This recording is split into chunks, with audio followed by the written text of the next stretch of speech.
Was that a good debate? Good, so there's some objective good in the world. Just joking. There's a lot of tension I detect from the audience, so I have to tell jokes to break the tension. How about a bar joke? A Christian, an atheist, and a Muslim walk into a bar, and after a nice evening together, they leave with a deep appreciation and understanding for each other's points of view. All right. It may take you some time to get there. You'll get there. The subtitles will come on after the show. I believe there are three types of people in the audience. There are the Christians, the atheists/agnostics, and those who are somewhere in between. I challenge all of you to give an opportunity to try and understand and appreciate both points of view that were shared this evening. Yeah, I've also never seen Christians so focused in church on a Sunday. Very good.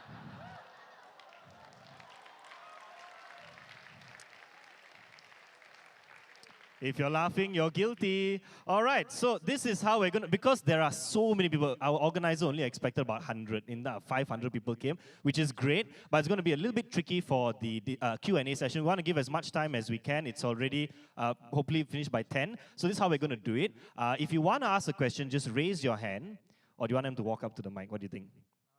Walk up to the mic? Okay, we'll try and get you guys to walk up. There are two mics. One is over here. One is over here. If you have a question, now before you ask, hold on. Today's debate, remember, is about can humanity be good without God? And you've heard their points. So please don't ask anything about dinosaurs and evolution and, you know, about the free will and predestination, which are all great topics. And hopefully we can cover them in other debates. I'm sure many of you are really interested in those. But let's try really focus your questions as much as possible on the content of today's debate. If any specific point in one of the speakers' points that you want to raise, you want to ask for clarification, please do so. And as I always say, don't get offended. It's always good to ask questions and accept whatever the speakers have to answer. You can ask individual speakers if you want. That's perfectly up to you.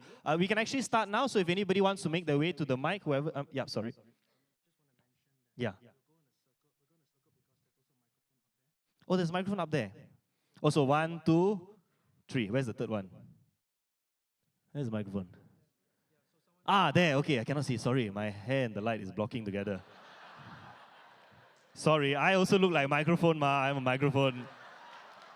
Oh, funny, huh? That's right. Laugh at the Indian man. This is a new Malaysia, okay?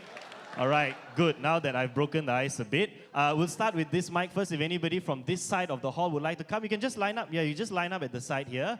In as much a line as you can. Okay, don't all of you come up, just slowly. And that side, you can start lining up over there, and in the upper foyer, you can line up as well. So one question each. Yeah. Because now we're obstructing, so... We put it in the middle here? Yeah, let's put it in the middle.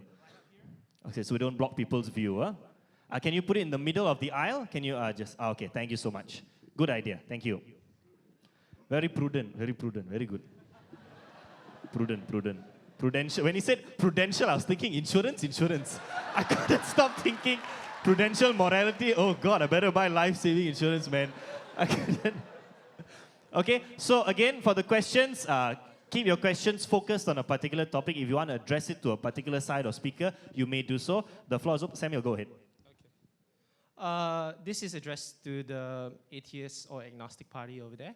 I think on both sides of the debate, we can all agree that human exceptionalism is something that both parties acknowledge. So I understand for the Christian point of view, the ultimate good that leads to human survival or our existence is a Christian sort of theocracy in which Christ returns, and we all live in this sort of moral triumphalism. And I'm wondering, for atheists and agnostics, now a loaded question, where's the natural conclusion? What is the ultimate good that you hope to achieve through the secular human projects? Just wondering.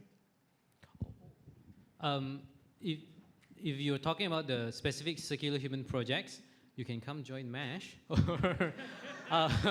There's also an international human and ethical union. They all have specific objectives. They all work towards specific things. But most of it is about public good and whatnot.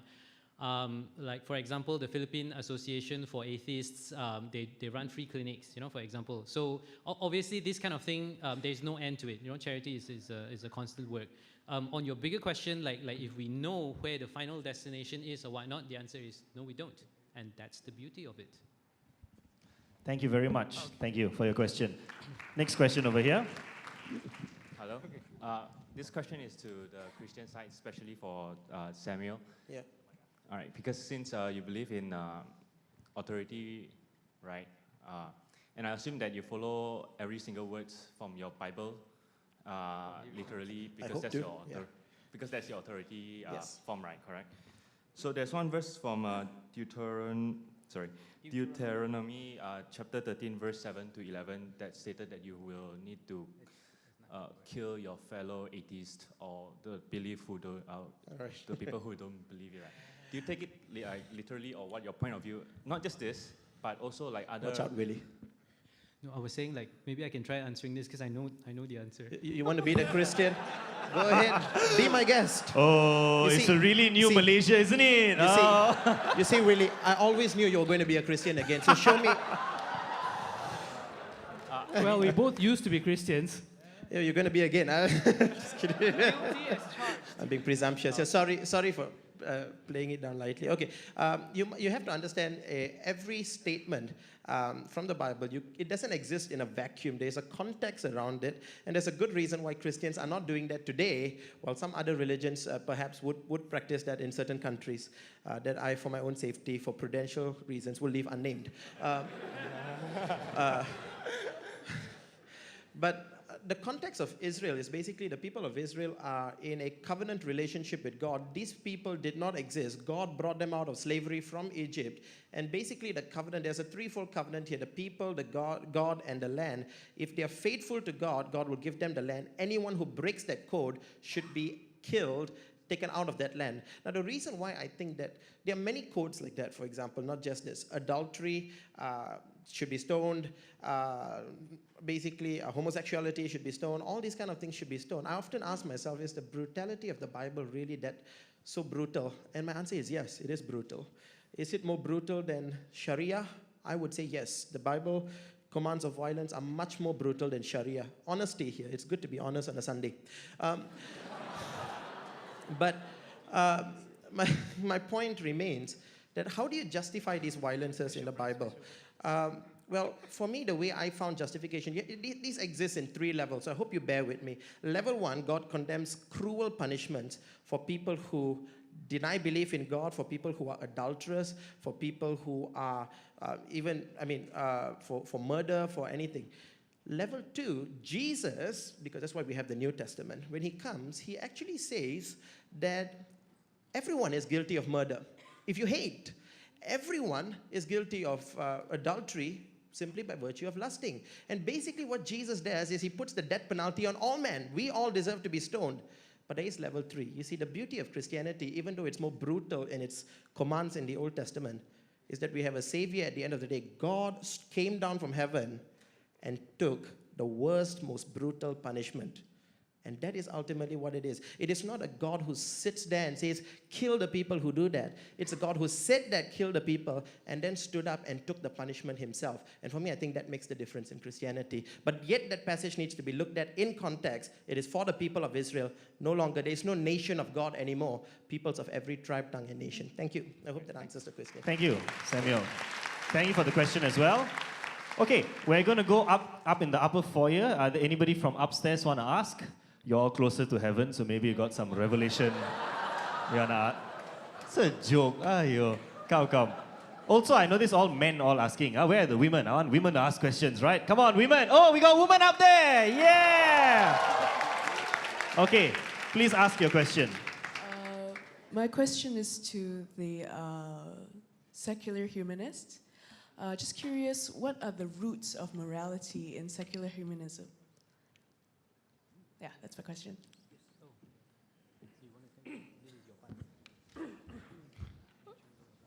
So the roots, as I explained earlier, started out basically from pure animal instinct. We know instinctively that we want to care for our children, that we want to respect our parents, probably not respect our parents so much, but basically care for offspring. I mean, we know humans are rebellious. I went through a phase myself. Sorry? Yeah, but basically, you care for your own genome above others instinctively. And that's how it started. And when you come together as groups, because groups tend to survive better, you have to come up with new frameworks to work within the group. And that's basically what morality is, the framework for you to work within bigger and bigger groups and to improve your condition of living. No, I was wondering if there was any written source. For example, Christianity has a lot of its roots in the Greek civilization. So I was wondering, how did the morality in secular humanism evolve? Are you saying that it's from instinct itself? Like, then you would endorse, are you endorsing Richard Dawkins? To answer that question, take a degree in humanities or the liberal arts, and you have your answer. All those texts are basically the sources for the morality that we have today. Okay, but okay, because I'm from a science background, but surely you would say that people like Kant or what's his name, Kierkegaard, wouldn't they actually have their philosophical roots in Christianity, for instance? Okay, so that is your question. Yeah. Sure, yeah, it's possible. There are parts of morality which derives from the personal beliefs of various people who have come from the past, sure. But a lot of people who study the ethics and whatnot also notice that many of the roots which come up from or which form what we have today predated these people, the practices of people, the laws of communities, the things that govern what is right or wrong within small communities, for example. That's the whole point of the long story which I told about how humanity grew. So Kant didn't live in a village, he was part of that later state where, he had too much free time to wonder why the sky is blue and to talk about the source of morality and all those kind of things. But before he sat down and talked about it, before his religion came into view, before Christianity was brought down or invented, depending on your point of view, people already had a certain moral compass, right? So where did that moral compass came from? That's the root which we were talking about earlier. It developed over time due to a lot of people living together. Can we stick to the one question, or get to your point? If you want me to answer, yeah, I think you've already answered. Yeah. She's waved her hand at you. So okay, thank you for your question. We'll keep the question short. Yeah, let's go to the front here. My question is for Willie. You seem to be pushing subjective morality, with morality differing based on time and society. That is what we philosophers call moral change. And yet, in reply to Samuel's point about the Holocaust, by saying that now we have data analytics and how we can say that they were wrong, in that reply, as with the rest of your opening and closing speeches, you seem to be pushing for moral progress. Now, there seems to be a difference between moral change and moral progress. Moral change is just change with indifference. Moral progress, however, hints at an objective standard by which we can measure whether our society is progressing forward morally. If you say that moral change isn't indifferent and you can say that one moral change is better than the other, then that is by definition moral progress. So my question is, how do you then reconcile moral progress under moral subjectivity if moral progress presupposes an objective moral standard by which we should all measure true moral progress? Okay, so on Earth, I said short question, but I think it's a good question. It is a though, good- yeah. Short is subjective. It's well Short phrased. is subjective. I liked how he wrote it all out in the phone. So on Earth, let's talk about AI, for example. Should we let AI run free on Earth? A whole bunch of people sit down, make a decision, and we decide, let's not develop AI. They're going to kill us all. On Alpha Centauri, a different planet in Andromeda, actually it's not Andromeda, some very far away planet, there's a whole bunch of aliens living together, and they also have subjective morality, and they decide that AI has made a lot of difference and it has done amazing things. So we get two different decisions in two planets. So which one is the better one? We don't know, and we don't actually need to care until the two civilizations run into each other, which I'm pretty sure the aliens will kill us all because they have AI, But I mean, whatever it is, when the two civilizations come across each other, then we figure out we'll kill each other first, maybe, or maybe they'll be so sophisticated. I'm sorry, I'm very much a geek. I'm sorry to all of you who are like, who is this guy? Like, so Star Trek and Star Wars. But I mean, we will figure out amongst ourselves which one makes more sense. What is the way to proceed? And if eventually humanity and the aliens have to live together, that's how we proceed. And it might sound like something out of science fiction, but that's precisely how humanity proceeded. When one huge civilization met another huge civilization, if they manage to get along very well, it's after consideration of how those two moralities the religious sources for their moralities or whatever, and resolving those differences between them. Thank you for your question. Thank you for the answer, Willie. May the force be with you. Okay. Next, over here. Thank you so much. I just have some few questions for Willie and his friend. Thank you for your presentation. My question actually is in stages that leads to one. First, do you believe that there is a being known as God? That's one. And if you believe that there is a being known as God, or you don't believe that there is somebody known as God, the question now goes this way. We have family. You might be a father, and then you have a son. And the question simply goes, how do your son receive instructions from you as a father? And how do your son get to know whether what he's doing is good or is not good? And then, do you now come up to say, no, since I've given birth to you, you can exist on your own without my guide? And if that happens, do you come up today to say you have a father who once upon a time took care of you? Thank you. Hey, thank you for your question. Willie, Navin. Was it addressed to me? You don't want to. Either one of you. Okay, so I don't believe that there is a God. That's the whole atheism part. Maybe to clarify, there's some people call it strong and weak atheism. Like, is there somebody who says no, there definitely cannot be a God? I'm not one of those people. I'm one of those, like, in lack of evidence that a God exists, therefore I do not believe. You know, agnostic atheists, if you like. So to answer that question, no, I don't believe that there is one. The question of the father and son is pretty straightforward, I feel. You have your roots, you know, you appreciate it, you love some of the things that your parents have done to you, but all of you will be lying if you say that you love everything that your dad has told you to do, or, you know, agreed with all of it. So your agency, your ability to make decisions for yourself should apply. So at the end of the day, when you're an idiot who cannot figure anything out on your own, yes, you should listen to your dad. Of course you should. I mean, but when you come into your own mental faculties, when you have learned enough, then you should start to decide things on your own.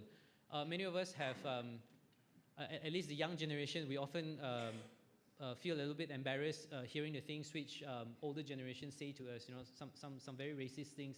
Most of the time, it's very racist things, and those are the perfect examples of how you have diverged. There's nothing wrong with. I don't know whether there's something wrong, but that is a perspective that they have. You know, it may be true during their time. It may be something which they came to a conclusion about due to their experience. But you have a different experience, and you have an opportunity to define that, to analyze it, to decide for yourself what you are proud of and what you're not so proud of. And that is good, that is fine. Thank you very much, Willie. All right, we're going to go upstairs there. Where's the mic? Where'd the mic go? Okay, someone has it. I noticed a lot of questions attacking the poor atheist, agnostic people. Go and attack the Christians. They like persecution. Go and attack them. Ask them a lot of questions. They look forward to it. They welcome it. Don't just ask one side. Please ask both sides, yeah? And if there are any atheists or agnostics in the hall, I want to reassure you and reaffirm, we'd be happy to take your questions as well. Please don't be scared. This is a church hall. The big cross there. Don't worry, don't worry, don't worry. Just ask only, okay? Upstairs, any questions from those up in the foyer? Just raise your hand. Our guy there with the mic. Yeah, the side here on the right. On the right here. We won't throw the cross at you. We are told to carry it. Oh.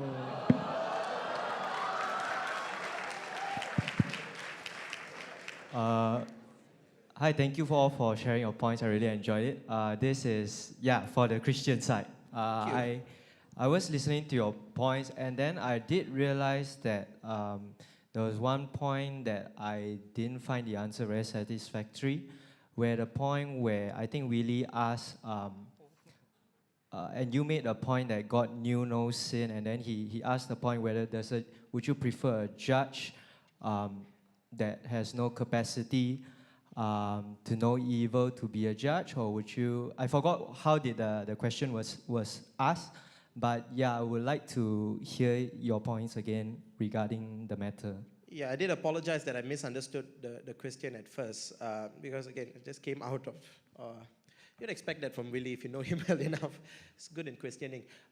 My answer to that, would I prefer a judge that basically doesn't know what evil is, or would I prefer a judge? I think we both, Mark and I, actually answered the question by saying we have no personal preference, in fact.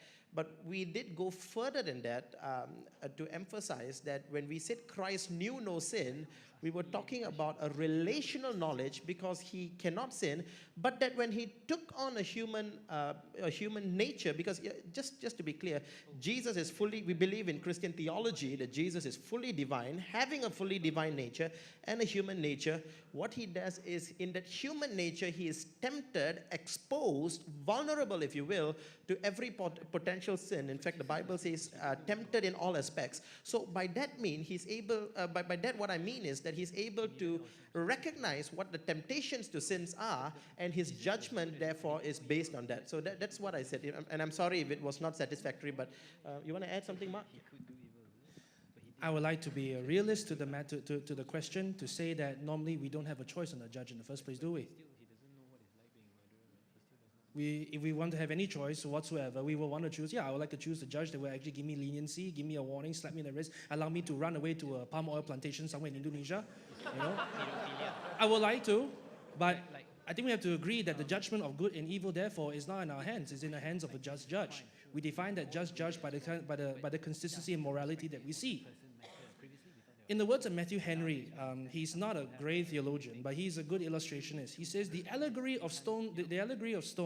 In the allegory of stones, stones are thrown for the evil that was conceived. But what humanity tends to do is that they tend to take the law in their own hands, and that which stones that they're supposed to throw for God's justice, they end up building temples for themselves, claiming to worship God. Jesus comes in and he says, destroy this temple, and in 3 days I'll have it raised from the dead. The temples which humanity had made to try and skew and move and try and discover, maybe with pure honesty, find the truth of what is the law, will actually find out to be in rubble, just as the temple as it is today. But in 3 days, Christ rose it up from the grave, and is therefore based on him, I hope to be judged and redeemed. Thank you for the answer. Thank you for the question as well. All right, let's go to the front here. I noticed some of you typing your questions out on your phone. Very good, so you can get it nice and precise. Please go ahead to the mic and ask your question. Go ahead. Yes, my question is to the side over here. So the Ten Commandments does mention adultery and other rules such as honoring the Sabbath day and not using God's name in vain. My question is, why is there no mention of rape, which is such an important matter that has been prevalent in societies that, in my opinion, should have been addressed in the Ten Commandments? Okay, what I realize is that you seem to see that the Ten Commandments is the only set of commandments. It's not. Actually, I think categorically speaking, there's discussions on whether Jews would actually distinguish the Ten Commandments as just a category on its own. I mean, we call that because out of convenience, and it was given on Mount Sinai.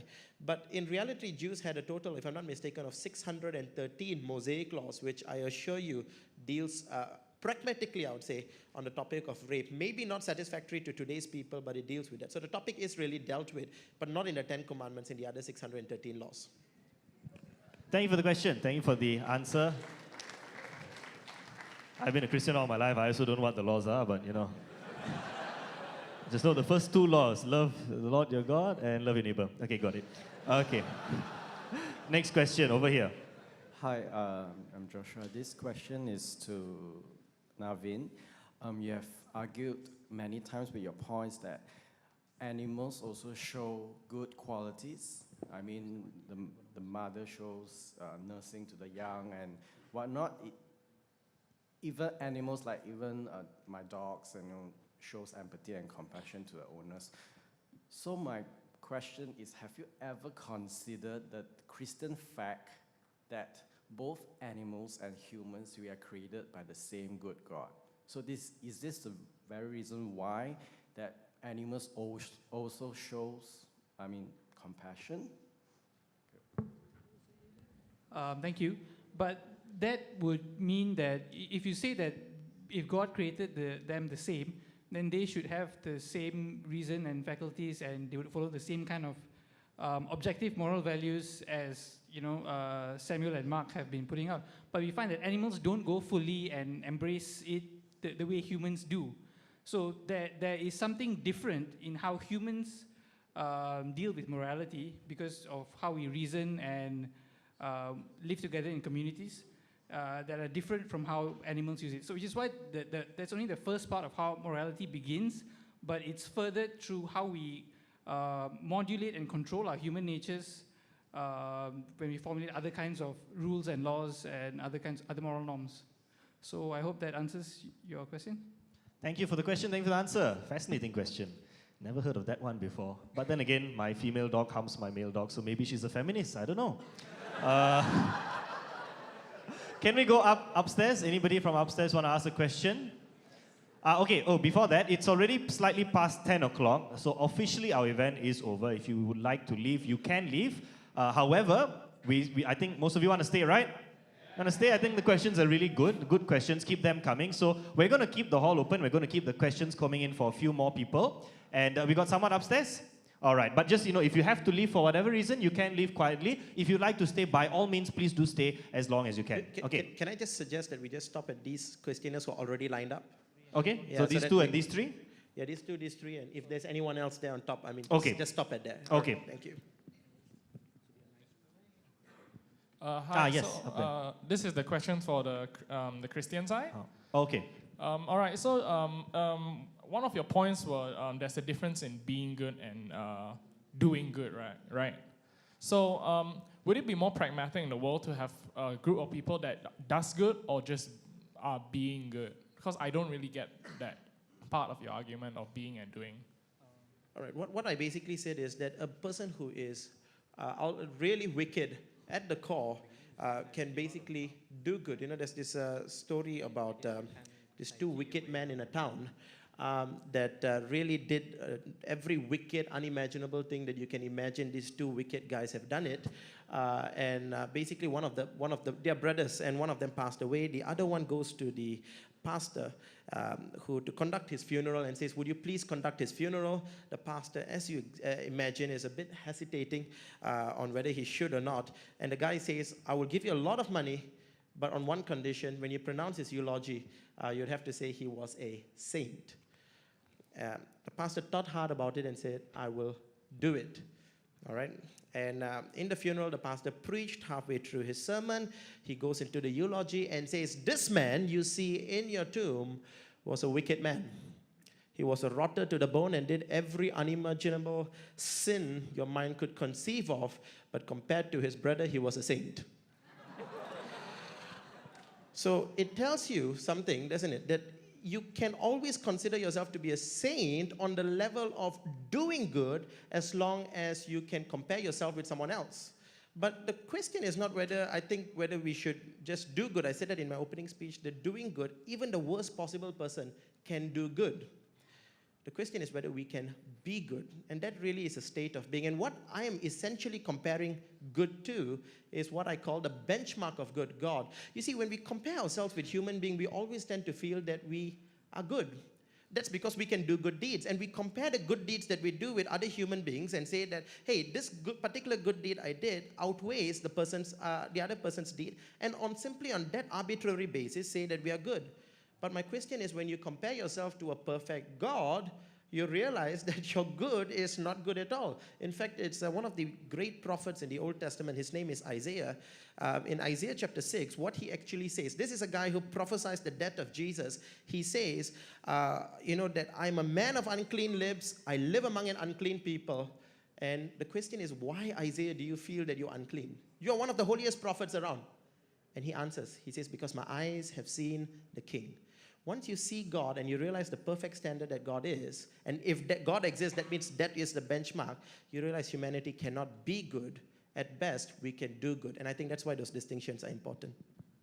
Thank you for the question. Thank you for the answer. Samuel. Ross. Yes, sorry. Can I just take one moment? Please go ahead, yeah. As I noticed that quite a number of people that are going out, I would like to just mention, you are free, the event is over, but But of course, I see a lot of us want to stay here to questions. But for those who are going out, I would like to encourage you to take a look at the book stand that is outside. We want to thank PVM Harvest Resources, who we are discussing to develop a good relationship with so that we can publish materials and also promote materials. Now, I want to talk about ethics and prudency in this way then. Ethics, therefore, my dear Christian friends, it is our duty to support resources like this, because they don't only just sell these books because they give good material, but they also promise that with the ability of being able to sell these books, they can then make these books more cheaply available to other people as well. And for the act of prudency, let me put it to you this way. When I first bought a book like this, for example, Can Man Live Without God by Ravi Zacharias, let me just put it on prudency. When I first bought it fully imported from the United States, jialat, I tell you, I paid 70-something ringgit for it. PVM Harvest Resources has made this available for 27 ringgit. Together with a lot of other literature. I would commend everyone to consider literature which MASH has also brought. Star Wars, Star Trek, please learn, but also please take some time to also consider some of these resources. Thank you. Thank you. Yeah, Christians very good at marketing. We promote one thing. Just kidding. All right, next in the front here. I hope the resources would also include, some atheism book, that kind of thing. So, okay. It's my first time coming to a church, so if not for this topic, I'm very glad that, this church is having this thing. I mean, it's one of the most progressive churches I've ever seen in Malaysia. Okay, now let's move on to my question. I have a few questions to be directed to this side. Could it just be one due to time? Yeah. Okay, I'll be quick. So, either one of you say that what non-believers think is good is subjective, and hence we need objective morality. Yes. But don't you agree that at the end of the day, your religion is still subjective in the sense that it's your religion? And all religions will have different teaching. And at the end of the day, we want to have a law based on what's good for humanity. And that is based on reasoning, not any particular religious belief. And in fact, the idea of religious authority being absolute truth is dangerous, because I submit that religious rules still require justification and rationale instead of being followed blindly. And it would mean that we should accept even if that rule or that teaching could be bad. So, and that's the first question. The second question is, I would really hope that you just stick at one, so that, because there are really a few more questioners. Oh, can I please address that? Sorry? Yeah, could I please just address that one question, because we do have a lot of questions. But I will be happy to answer your question on the side there, show you. But if you just want to state it out then. Or maybe one more question? I think if you have more questions, you can always either meet our speakers or contact them via emails. But we'll just do the first question because it's such a big question. I think we'll just do the first one. If that's okay with you? Is it okay? I know you're burning with desire to ask the next one. I will answer your questions on the side. Will that be all right? Okay. Yeah. Okay. Is that okay? No. In this holy place, and our solemn promise is, if you feel dissatisfied to even ask this one question in public, we would like to hear all those questions personally over there, if you feel dissatisfied. But if you're okay in letting us answer this one question for now, and we answer the other questions later, we can also do that. Which would you prefer? I would prefer asking now. You want one question now or all questions later? Oh, I see. Oh, okay, no, sorry. All questions later or one question now and the rest of the questions later? Yeah, marketing. Since I've asked one. Is it okay if you ask just one now? You just ask the first one? Is that okay? Yeah. Okay. All right. Okay. Just you basically said it's objective morality is dangerous. Now you notice you're making a truth statement by saying it is dangerous. On what basis would you actually have to make that statement that it's dangerous? That it is basically implied that it's wrong if one religion were to dominate over the other, or basically if one religion claims to have absolute truth, that would be bad for other religions. Notice you are actually standing on a moral ground to make that statement. And I agree with you. I'm not disagreeing with you. I'm just saying on your worldview, you have no basis to make that statement. And I'm inviting you to have an objective basis so that you can objectively say, otherwise all I can say is your opinion is as good as mine. Now, To address the specific core of your questions, you are actually conflating moral ontology, which is basically what is morality, with moral epistemology, which is where do we get our moral laws from. Today's discussion was not on moral epistemology, where do we derive our morality from. But if you were to pin me on that question, I'll happily tell you one word: revelation.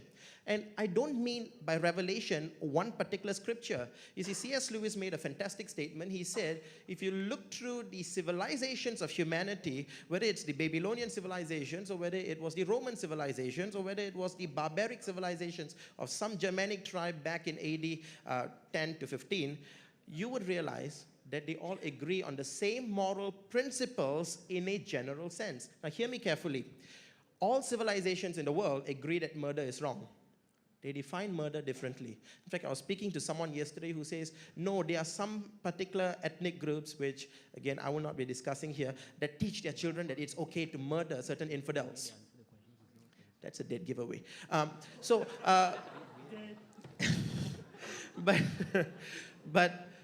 the point that I want to say is they actually don't teach their children that murder is okay. What they're actually teaching their children is the infidels are the enemy, you have to get rid of them, and that would be classified under what we call just war.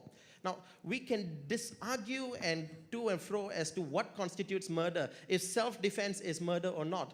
That's up to debate. We can argue whether adultery is wrong, whether it's okay to marry 3 or 4 or 11, or whether we should only marry one. That's okay. But in every system in the world, we agree you cannot have any woman you want. In every system in the world, we agree that murder is wrong. We just have differences in defining but the absolute principles remain the same, and it goes back to objective morality. God implants this in our heart, and I think that brother there who raised the question hit it spot on. A good God created us, and I agree. Notice I didn't disagree with our opponents here when he's talked about we are altruistic. We don't disagree, but we are merely saying on what basis is such a thing obligatory? On what basis is such a thing good? As far as I'm concerned, if there is no God, all these things are but prudential suggestions, not ethical values. I'd just like to personally mention that you're in a Baptist church, which has services every Sunday, 8:45 and 11:15 a.m. Being a Baptist church from our church history, we just want to mention this. Every single time when we see the gospel flourish is in the midst of persecution. And every time we see a Christian government successful, whether it be Byzantine, whether it be Crusades, as a Baptist, I hate it. Those are the worst chapters in church history. It's horrendous. Because the very nature of what they've done is against the very scripture which they proclaim. And in a Baptist church like this, we believe in the separation of church and state. There was a mention from my opponent that mentions that, that we want to have a secular state. I fully agree. We need to have an even platform for both sides to speak. But, therefore, it is our moral duty. Romans 13 says we submit to the government, but we also are very critical as to how things are being done. We never actually wanted to have a Christendom authority. We actually wanted Christ to prevail in the authorities of this earth. Thank you for the answers. Thank you for the question. And thank you so much for coming. Your first time here in the church. Thank you so much. I want to reaffirm you. Your other questions, keep it in mind. We'll figure out how we can answer them. Please stay back. We'll love to deal with the rest of the questions. Please stay back and feel free to ask them. Okay, short questions. Short questions. Okay, and short answers. Samuel, short answers. Short. Just joking. Okay, next one over here, please. Hi, my question is directed at the Christian speakers. So this question harks back to the point, your second argument about God and authority, and it also draws on your analogy of Thanos. So if Thanos really was a god, hypothetically speaking, would his actions be considered objectively good then? Quick answer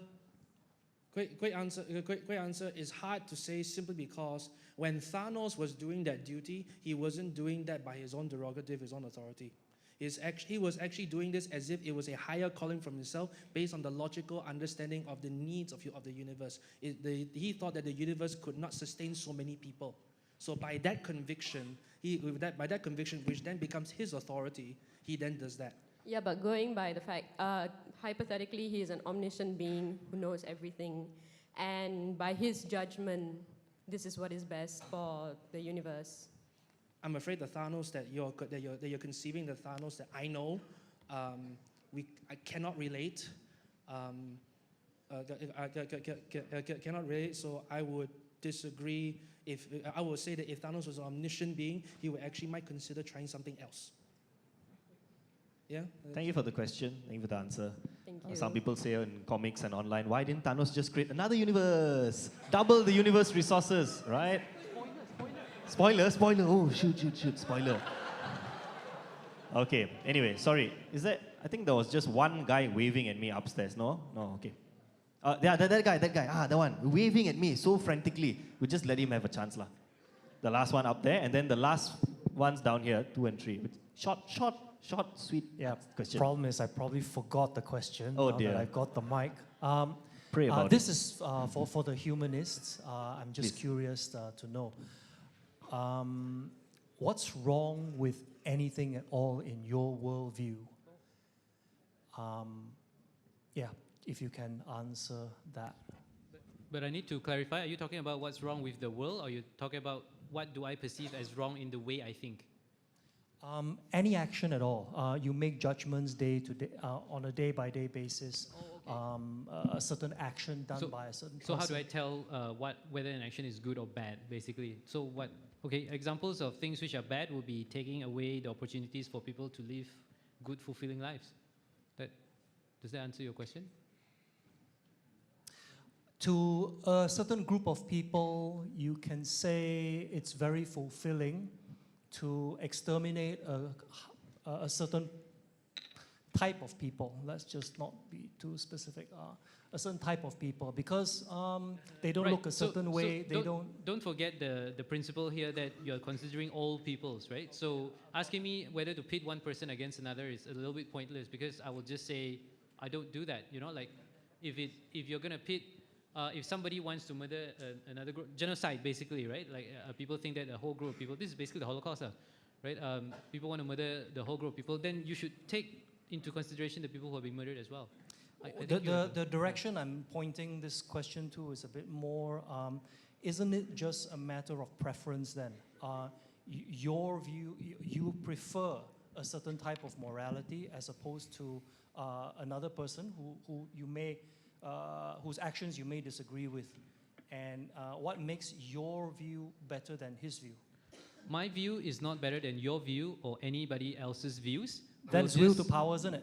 We'll just come together, we'll share our views, and then we figure out together what is something that everybody has to accept. So if somebody like I said, you know, if somebody decides or a council gathers and say vegetarianism is the right way to go, and that is so important, it has to be made the law of every land, and I disagree with that because I love meat, then yeah, you should throw my love for meat out the window, because that is what we have to do to survive as a species. Everybody's point of view. So it shouldn't be that hard to conceptualize the ability, like you know, if 5 people are quarreling, let's not kill each other, let's sit down and figure out whether there's a way in which we can resolve it. It should not blow your mind that there is a possibility to sit down and talk. Right? So yeah, that's so when we talk about this principle of least harm and most pleasure or whatever it is, let's talk about as many people as possible. So what is wrong is what ruins the experience for other people. Yeah. Thank you for the question. Thank you for the answer. So for the last 5 people here, this is the last. Short questions, no follow-up. Just ask a 1-sentence or 2-sentence question because we're really short on time. Can you go? Yeah. Okay. 2 fast questions. No, one. Just choose one. The best one. Yeah. One question. Yep. Thank you. The humanists, Mr. Willie and Mr. Navin, to both of you, because I noticed Mr. Willie just now mentioned about oppression of homosexuals. And correct me if I'm wrong, I'm asking this question with a context. Okay, according to the atheistic worldview, we are actually stardust. In the beginning, there was nothing, and then nothing exploded. And then somehow from fish, we became, our ancestors are fish. We basically come from germs. We're cousins of monkeys. Richard Dawkins, Nesan all said that. So how did the logic jump from being that to someone who complains about oppression? I don't see the logic, I see the inconsistency in that.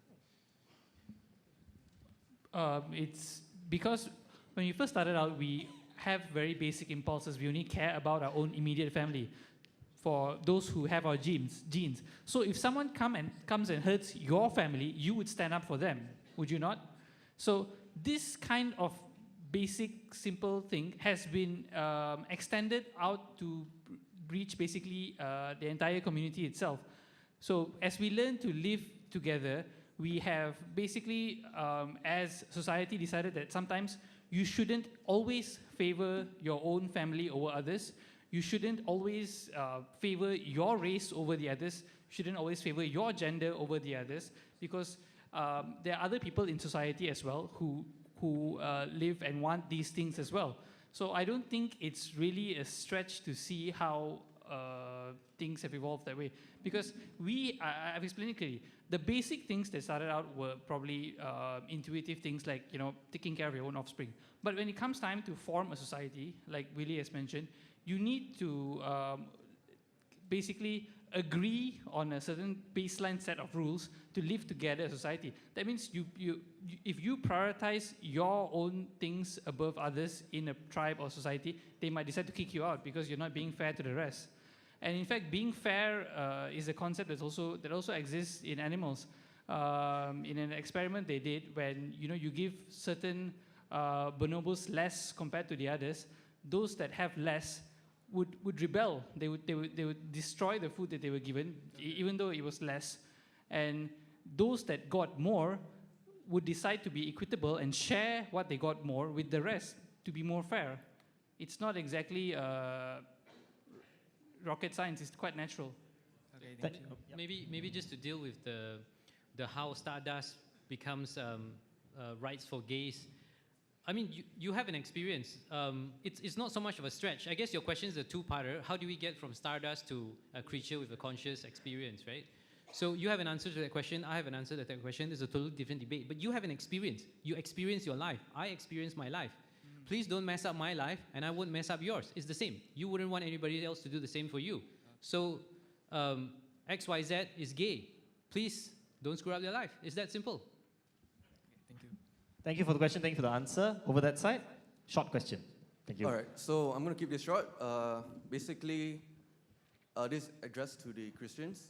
All right, so right now there are a lot of children in the world, right, suffering from skin disease, cancer, bone marrow, every horrible thing, right? And then they live a few years and they die. And then from your point, your argument, your first point, you say that people are good based on the purpose that they were created for.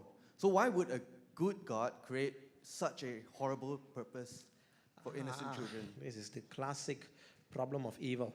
Well, it depends whether you're asking this from a perspective of why. Basically, there are two possible ways in which you can approach this really quickly. Due to time, I'm going to have to cut down and keep this as short as possible. If you're asking this from the perspective that, from the assumption that a good, all-powerful, all-good, all-omnibenevolent, and omniscient being cannot possibly be compatible with evil, I think that itself is a flawed assumption, because God could have logically good reasons for permitting evil. Now, this is going to sound a bit atrocious, especially if you're speaking to someone who is the victim of that. I get it. But on the Christian worldview, a good God is perfectly able to have good reasons for creating evil. Let me give you, on the Christian perspective, what is the greatest evil in our scripture. The greatest evil is when, in the Christian scriptures, is when God came down, was spit at, was slapped, was flogged naked, and ultimately hung naked on the cross with 3 nails driven through him. That for us is the greatest conceivable evil in the Christian worldview. But if you ask a Christian what is the greatest good in the Christian worldview, it will also be the slapping, the spitting, the kicking, and the humiliation of Jesus Christ, which ultimately brings salvation for all men. Now, you realize I'm not directly dealing with the question of cancer, which is really part of the problem of evil as well. But I'm saying that God has good reasons for allowing evil and has the ability to turn the worst evil to the worst good. So at this point of time, we may not always have an answer as to why cancer exists. But one thing we do know, in retrospect, based on my worldview, and I am presupposing God's existence, we will be able to have an answer. But logically speaking, it is not incompatible to have an omniscient, all-powerful God who is compatible with evil simply because he has good reasons for allowing it. But let's say like I'm so sorry. I will be sorry. happy to deal with your questions privately. Yeah. Keep your questions in mind. Write them down. Yeah, thank you. Okay, this side. Okay. I have a question for the Christians. So if morality is absolute, then was slavery morally right at that time? No. Because the Old and New Testament have very specific instructions on how to handle slaves and how to deal with them. So technically Christians should be supporting slavery until today if morality is objective instead of being subjective. I did a paper on persecution and slavery. Okay. And I would just like to mention that a lot of times when you say Old Testament, New Testament, and when you and in the background that you're thinking about the Southerners putting the black people into slavery and all that, I would just like to mention that what the Southerners did to those black people is actually wrong, even in the Old Testament. There are very specific definitions of a slave. A slave in the Old Testament actually has a duration of time, a wage, place to stay, reasonable hours. Long discussions are made and the reason why he puts himself to slavery because he owes a debt. It's paying back. It doesn't make it right still. No, it's true. There could have been better structures, of course, I will agree. In fact, a lot of times we will replace that and call that jobs because we loan for somebody, we get a job from someone, then we pay something else. But you have to understand that when you make a large claim like that, I would like to say, number one, the way we view slavery today, in the Old Testament and the New Testament, it actually says it's wrong, and we should not have done anything. We should have not done anything to that. So that's why we will continue to condemn it. I have a different answer to the slave question. You can ask me in private. I'll be happy to give you my version of it. But yeah, thank you. Thank you for the question. All right, over that side. Last guy over that side. Yep. Right. Thank you. Mic test. All right. Thank you, all speakers. Right. So for the MASH speakers, for the secular humanists, you have said that we can decide for ourselves what is right and wrong, and we don't need another authority to tell us. However, just now you gave the vegetarian example. For example, you said, if I like my meat, but this council of leaders decide that, vegetarianism is the way to go, then, I would have to give up my meat. That seems to be saying that, I can't decide for myself, but I need this council of elders, this council of leaders to have the authority to tell me what to do. Now, you accuse the Christians of having a lot of faith in God, but you seem to have a lot of faith in humanity. When we have more knowledge, when we have more discussion, eventually we would arrive at a good. If humanity discuss and decide that vegetarianism is good, then that is good. Now, you asked the Christians a very good question just now. You said, would you trust someone who doesn't steal because it's the right thing to do, or would you trust a person who doesn't steal because he is afraid of being punished? But if you can't decide, wouldn't that make you evil? When the Christians asked you about whether Hitler was doing the right thing or not, you said this. Very soon, this is my question. Yeah. You said this. Now we know better. We have data, we have statistics, we have knowledge. That's why we know that Hitler was good. So this is my question. If you were living during Hitler's time, would you be able to decide that Hitler was wrong? If you can't decide, if you say, I need more data, I need more statistics, I need more knowledge, so I can't decide right now, wouldn't that make you evil? On behalf of MASH, I would like to admire your use for semicolons. But stop there. My dear friends, please. Right, deciding for ourselves on vegetarianism, I don't trust the Council of Elders. If we elected them, maybe, right? Because there has to be a system. So I have a feeling that as we eventually get on with the questions, I'm going to have to write out a constitution with, how we elect people and then how these people make decisions and have discussions and whatnot. But I think you get the gist of the point, right? I'm not trusting, suddenly a Council of Elders magically appear in the sky and they say, hey, vegetarianism. No. Right? There will be perspectives from various different parts. The Buddhists will come and say, hey, yes, vegetarianism, the Hindus. But maybe the Christians will say, hey, no vegetarianism. But that's the point. We all get together and then we'll have a discussion, and then we'll decide together. And at the end of the day, if that is the decision which leads to the greater good, that's what we go for. And that faith is not in the people who are making those decisions. That faith is in what we call collective selfishness, if you like. I mean, we're all selfish in one way or another, and that's a terrible thing. But if you're anywhere near of correct mental faculty, you understand that you cannot run around murdering people and not face consequences because other people want to live. Take it from the most basic way. The same thing right now, if you run around taking away everybody's meat, nobody's going to agree with it. But if there is evidence, if huge swaths of humanity are dying out, if we're fighting wars because we insist on eating meat, eventually we will figure out that, hey, if we want to live together on this earth, we all need to convert to vegetables, right? And then that's what we will do. Collective selfishness. I didn't say Hitler was good. And by the way, lots of people knew back then that Hitler was evil. Long time ago, Samuel asked me this question in cross-examination during the previous debate. My answer was Hitler was an idiot. You can't go around saying that an entire race of people needs to die and you expect the rest of the world to do nothing, and that's exactly what the rest of the world did. They came and they whacked them out of the army out of the face of the earth. And well, what better proof do you have that people can make a decision and people can make a moral judgment that what those people decided, that one gene or one race is above everybody else, is wrong? There you have it there. Thank you very much for the answer. Thank you for the question. You can't discuss anything without Hitler coming up in the equation, Why don't we talk about Gandhi and Mother Teresa? It's always Hitler. Every YouTube comment is Hitler and apologetics. Okay, last question of the night. Yeah. Hi, I have a question for the Christians, especially for Mark. So you gave an example stating like in godless societies, like the death count was very high because the leaders of those societies claim that, oh, we're God. So whatever I do is for the best or whatever crazy reason I have, and then it resulted in like the suffering of all their countries. But then that got me thinking. In school, I studied history. Then in one chapter, I found like it describes how all the knights and all those like medieval people traveled from their home country to go to Jerusalem to claim it back because it's the holiest place in the Bible because of a lot of Christian stories. Okay. But I started thinking like there was an additional information saying that the Pope told them that if you do this, you go to heaven.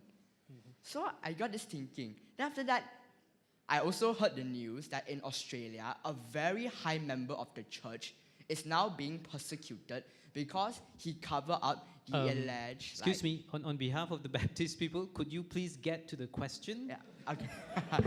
Sorry, it's a pretty reciprocal altruism. Okay. It works. So my point is like, if God has control over what we do, and these people, they represent him, they talk about him, then why are they doing all these things that basically like give him a slap in the face, doing all those hideous crimes? Okay, let me answer that then. You're in a Baptist church. Yes. Which has services 8:45 and 11:15 every Sunday. As a Baptist, I have no ties with the Pope. I have no ties with all that happened in the Crusades. We were actually one of the movements that said that is wrong, and that's why we're called the Protestants. It is because we, and therefore you have to understand this nuance. Then, is not that we're saying that because we're religious we're all good. I believe there are Baptists in hell because they did have a wrong understanding of Jesus and they lived that life in the wrong way, lived that life in such a way that does not reflect the gospel. But you then foresee that I hold everybody to a higher benchmark than what we're talking about. Like the Pope, you do this, you go to heaven. We will then go back to the same argument, says who? And they say God, but then we check. God had never said anything like that. There's no consistency. And in fact, there's so much political nonsense that happened that happened during the Crusades. It's so bad that the popes that were mentioned in that part of history is not acknowledged in the Catholic Church. You have missing popes in there, listen. And it's all and therefore I would say it's all political. Now, why does all this happen?